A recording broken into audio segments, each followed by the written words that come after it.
नमस्कार. सर्वप्रथम ड्रॉप परिवाराचं वर्ष 7 पूर्ण झाल्याबद्दल अभिनंदन. तुमचं किशनभाई मला वाटतं विसरून गेले, पण किशनभाई बरोबर एक तुमचे सिनियर मेंबर होते रवी सर, ते बहुतेक बेंगलोरला गेले.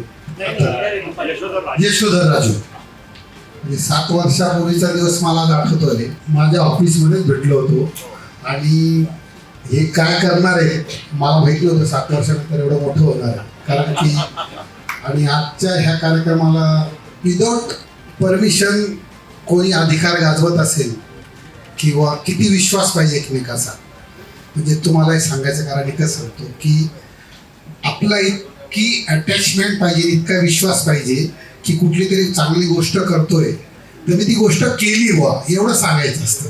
त्याच्यातला हा रमेश तोष्णीवाले जो सदग्रस्त आहे ते फक्त प्रत्येक ठिकाणी कुठेही काय करायचं तर काम झालंय. आता कसं चाललंय बाबा, योग्य चाललंय का? ऑफिस दिलंय, घर दिलंय, सहज बोललं तर तुम्हाला तो पुढचा कस्टमरचा ऍड्रेस देऊन टाकतो की बाबा अरे तुम्हाला माझ्या मित्राला पण घ्यायचे जरा तुझा कॉन्टॅक्ट करतो का. हे आपल्यासाठी खूप महत्वाचं फॉर द बिझनेस. तुमचे विमाननगरचा कुठला तरी आणि नवीन मित्रांना जोडा. रोज भेटणाऱ्या मित्रांना दिवसभर बोलू नका, त्याचं काम त्याला करू द्या.